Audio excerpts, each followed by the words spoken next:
You know that strange, lingering feeling of déjà vu you get sometimes? Oh, yeah. Like, you've definitely run the exact same subroutine before. Exactly. You look at the world, you watch the news, or you just analyze how human societies behave, and you catch yourself thinking, wait a minute, haven't we run this exact scenario already? Right. And usually we just brush it off. We tell ourselves it's just human nature repeating itself, that the timeline is cyclical. But what if it's not human nature at all? What if that feeling isn't a psychological quirk, but an actual system anomaly? I Hmm. mean, imagine you are auditing a massive, complex database. Yeah, you're looking at the raw code. Right, and you find two massive event logs separated by centuries, but the timestamps, the milestones, and the underlying data structure are a mathematically perfect mirror. You wouldn't call that a biological coincidence. No, absolutely not. You'd call it a copy-paste error. Exactly. You're tuning into a deep dive today that is, quite frankly, going to completely shatter the parameters of how you view reality. Because we aren't doing a history lesson today. We are looking at the foundational data set of our past, and we are analyzing it as raw executable code.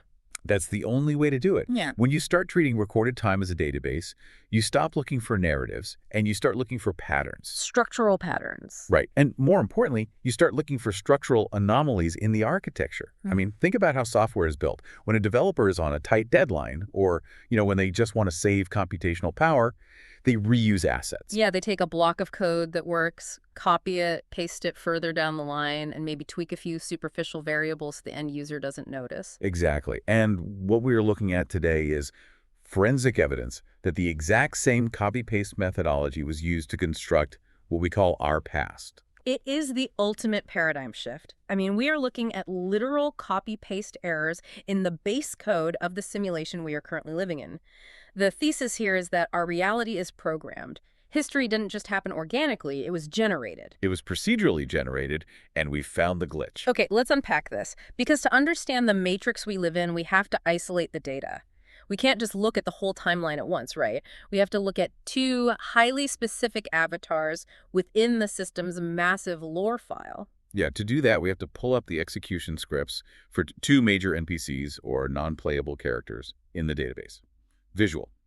Theodoric the Great, massively on screen. The first avatar is designated as Theodoric the Great. The Ostrogoth asset, right. Right. And according to the system logs, his runtime is roughly logged between the years 456 and 526. Visual. Otto the Great, massively on screen. The second avatar is designated as Otto the Great. And his runtime is logged from 912 to 973. Exactly. Now, on the surface, the database presents them as distinct entities separated by centuries. They have different character models, different localized lore, but when you overlay their code line by line, you find a mathematically impossible constant. This is the part that just blew my mind. It's undeniable. Visual. 462, massively on screen. They are separated by an exact, perfect offset of 462 years. Wait, hold on. Let me just stop you right there to make sure I'm wrapping my head around this. 462 years. Precisely. 462. Not like round 460, not a rough estimate of 4.5 centuries. We are talking about absolute, hard-coded precision. Precision algorithmic execution. Let me give you the hard data. We are going to look at the specific milestones programmed into their life paths. Both of these avatars execute a massive Become King milestone. Okay, major status upgrade in the simulation. Right. Theodoric triggers this event in 474. Otto triggers it in 936, exactly 462 years apart. And it's not just one data point, right? Because one data point, I mean, you can maybe write that off as a fluke in the system. It definitely doesn't stop with a single initialization event. Both avatars are programmed to execute a legendary battle asset. It's a massive rendering event for their respective timelines. It's like a massive PvP server event. Exactly. For Theodoric, the system generates the Robbenschlacht, which is the Battle of Ravenna, in 493. For Otto, the system generates the Battle of Lechfeld in 955. And let me guess the delta. If you calculate the delta between 493 and 955, it is precisely 462 years. Wow. And then they both hit the ultimate status upgrade, right? The Dominion over Rome milestone? Yes. Theodoric executes this in 500. Otto executes it in 962, again exactly 462 years. Now, if you're listening to this and thinking, okay, humans are pattern-seeking machines, maybe this is just biological coincidence. I mean, I thought the exact same thing initially. It's the natural skeptical reaction. Right, because if you throw enough historical data points against a wall, eventually statistics dictate that some of them will align. Could this just be a glitch in the historical random number generator? What's fascinating here is that organic biological timelines are inherently chaotic. Hmm. Real life is messy. Humans make irrational decisions. Weather patterns disrupt logistics. Diseases terminate runtimes unpredictably. Yeah, organic data doesn't render in perfectly spaced intervals. Exactly. This level of mathematical precision, an exact temporal offset executing identical major narrative milestones across multiple decades, that isn't biological behavior. It's algorithmic execution. It's the signature of a procedural generation engine running the exact same script on a delay. Right. The timeline is just way too clean. But here is the thing that was really bothering me when I first looked at this data. If I'm a programmer and I'm building a loop to reuse an asset, 462 is a really weird number to use. It's incredibly messy. Yeah, code usually favors clean, round numbers. You use integers like 10, 100, 500. 462 feels completely arbitrary. It feels like mathematical noise. Why would a developer use such a messy integer? Well, they wouldn't. And that's exactly where we started digging into the background protocols. When you look deeper into the architecture, you realize 462 isn't the actual loop. It's the patched output, isn't it? Exactly. It's the output after a patch has been applied. We found a hidden background protocol used by the Gothic faction, which is the civilization Theodoric's avatar belonged to. Okay, so they were running a different operating standard. Right. They didn't use the standard base timeline of the simulation. Their localized network operated on something called the Spanish Era, or ERA protocol. Okay, break that down for us. How does a localized network protocol work in this context? Think of it like a time zone setting on your computer, but for years instead of hours. The standard system clock is running, but the local software adds an automatic adjustment. Ah, I see. This Spanish Era protocol initializes the timeline 38 years earlier than the standard system calendar. It introduces a permanent offset of plus 38, visual, 38 massively on screen. It was a localized mod. A localized mod that skews the base data. Exactly. Now watch what happens to the base code when we apply this plus 38 patch to Otto's timeline. This is the part that genuinely gave me chills when I first realized what I was looking at. Let's do the math. Otto executes his dominion over Rome milestone in 962. Right. If you take that event and you apply the Spanish Era protocol, the plus 38 offset from the previous iteration, 962 plus 38 equals exactly 1,000, visual. 500, massively on-screen visual. 1,000, massively on-screen. Here it is. Theodoric enters Rome in 500. Otto's modified data point is exactly 1,000. It is a perfect, flawless, 500-year algorithmic synchronization loop. The underlying code is clean. The system forces a round number synchronization by utilizing a hidden background variable. It's a classic developer trick to optimize processing power, isn't it? 100%. You want to run a 500-year loop because it's a clean, manageable variable for the system architecture. But if you just dump identical event chains exactly 500 years apart, the user base, meaning us, the people inside the simulation, might notice the repetition. Right. Our pattern recognition algorithms would flag it as duplicate code. Exactly. So what do? You introduce a localized calendar offset, a plus 38 variable, to obscure the synchronization. It makes a clean 500 look like a messy 462. It's computational camouflage. It's brilliant and terrifying. And when you look at the physical server locations where these events are rendered, the lazy developer theory becomes undeniable. Oh, the map coordinates. Yeah. They didn't even bother to change the map coordinates. Both of these temporal loops pivot on the exact same geographic node, Pannonia. Precisely. Because geography in a simulation is just server space. Exactly. Theodoric's avatar is crowned king directly in the Pannonia node. Otto is proclaimed imperator immediately following a definitive victory against the Hungarian NPCs. And where did the system spawn those Hungarian NPCs? From that exact same server region, Pannonia. It's like a lazy video game developer reusing a map texture. They take a map, change the lighting from daytime to nighttime, tweak a few line numbers in the character stats, and hope the players don't realize they're grinding through the exact same quest line they played earlier. That's a highly accurate analogy. Generating new geographic interactions requires massive processing power. Reusing the Pannonia server node to process two massive, identical geopolitical event chains saves the system incredible amounts of memory. It's raw efficiency. But if this is a programmed simulation, we can't just look at the avatars themselves. We have to look at the system logs. We need to look at the contemporary chroniclers who recorded these events as they supposedly happened. Right, because if reality is glitching, the error codes should be caught by the logging software. Exactly. We need to see how the system handled this duplicated data on the back end. For the first avatar, Theodoric, the system logs are maintained by an entity named Procopius of Caesarea. Okay. And his runtime? His runtime spans 500 to 562. For the second avatar, Otto, the logs are generated by Widukind of Corvey, whose runtime is 925 to 973. So they are the primary logging executables for these eras? Yes. And when you crack open their files, you find the exact same system error regarding their server verification. Okay, let's explain the server verification concept because this is crucial. In the lore of this simulation, the Roman Empire isn't just a political entity. It acts as the ultimate root authority. It's the central server admin. Right. If you want the official title of emperor, you need the root server to ping back and authenticate you. Without that authentication, you just have local admin rights. That's the perfect way to frame it. The Roman authentication is the master key. Now let's look at Procopius's logs for Theodoric. The file is fundamentally missing the official Roman server validation. So the ping timed out? Basically. Procopius describes Theodoric as a true emperor in terms of his stats and power, but explicitly notes he lacked the official title. He couldn't get the validation key. He was just called Augustus by the local user base, the people on his immediate network. And when we look at Widukind's logs for Otto, hundreds of years later, it's the exact same missing file error. Widukind omits any official Roman coronation for Otto. He labels him imperator, but he clearly logs that Otto was only hailed as such by his own army. The local network recognized the status, but neither avatar could retrieve the official verification key from the root Roman server. The system literally couldn't verify the official title in either execution loop.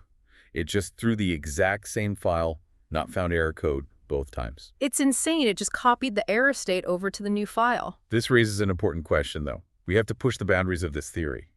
Is this just an isolated glitch? Right, like is it just one corrupted directory? Exactly. Is it a single corrupt file regarding two specific avatars, or does the corruption run deeper? Well, the dataset says it runs much deeper. When we pull back and look at the macro structure, the duplication isn't just one guy. The entire dynastic sequence, right? Yes, an entire folder of NPCs is caught in the exact same loop. Visual, 105 massively on screen. The entire runtime for the Ostrogoth faction array, spanning from the initial avatar Valamir in 447 to the final avatar Déjà in 552, is exactly 105 years. Here's where it gets really interesting. Let's look at the Ottonians. Their dynastic folder runs from Heinrich I in 919 to Heinrich II in 1024. Total duration, exactly 105 years. The macro loop runs for exactly 105 years of runtime in both iterations. 105 years of geopolitical simulation, generating the rise and fall of an entire ruling class, perfectly mirrored. And the linguistic parameters. This is what absolutely blew my mind when we were parsing the data. It's so blatant. The system literally spawned the Ostrogoten in the first loop and the Ottogoten in the second loop. Ostrogoten and Ottogoten. They barely even changed the file name. They really didn't. It's like finding a file on your desktop named empire_build_v1.exe, and right next to it is empire_build_v1_copy.exec. It's almost insulting how little effort the algorithm put into masking the duplication at a linguistic level. Well, it strongly indicates an automated process. An algorithmic lore generator doesn't have creativity, it only has parameters. Just input and output. Right. It took the root word, applied a slight phonemic shift to match the new lead avatar, Otto, and generated Ottogoten. It's efficient, but it's sloppy. Very sloppy. But the deeper we look into the subroutines of these 105-year loops, we can actually see the simulation's algorithm attempting to adapt its variables slightly to avoid detection. It's trying to hide while still being forced to run the exact same core mechanics. Yes, the grandson subroutine. This is where the mechanics of the simulation get incredibly detailed. Both of these identical 105-year loops execute a political marriage protocol. An asset merger. Right. Theodoric's daughter is merged with an asset named Eutheric. In the second loop, Otto's son is merged with an Eastern Roman asset named Theophanu. The output of both of these programmed mergers is a grandson avatar. And the system puts both grandsons through the exact same incredibly specific scenario, a 6-year Regency loop. So think of a Regency loop as the system running the kingdom in safe mode. That's a great way to put it. It's an autopilot state, while the primary avatar is booting up and reaching maturity. For the first grandson, Theoderic, the system runs a 6-year Regency where the mother entity acts as the sole administrator. And fast forward to the second grandson, Otto III.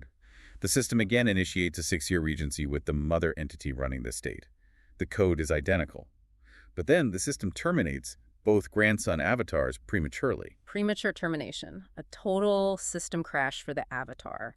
Athalaric's runtime abruptly ends at age 18. Otto III's runtime ends at age 22. It couldn't sustain the process. No, it's as if the system memory couldn't handle the complexity of the subroutine and just force quit their executables before they could reach full adult capability within the simulation. And again, both loops feature the exact same maternal administrative bypass running the state in their absence. If we connect this to the bigger picture, we have to look at how the system handles other major administrative roles, specifically the religious leaders. Right, the papal variables. Exactly. If the core offset is 462 years and the underlying synchronization loop is 500 years, how does the system generate the popes to fill the gaps in the lore? It applies a variance modifier. Yes, it has to. Because the developers, or the AI running the simulation, knew that if every single NPC in the entire database was offset by exactly 462 years, the structural repetition would be way too obvious. Even a casual user would spot it. It would flag a system-wide error for the user base immediately. So they introduced a temporal drift. Let's look at the data. We have the first Germanic Pope, Boniface II, logged in 530. Then look at the first German Pope, Gregory V, logged in 996. The temporal offset between them is 466 years. And it repeats. Look at the next iteration. The second Germanic Pope, Pelagius II, spawned in 579.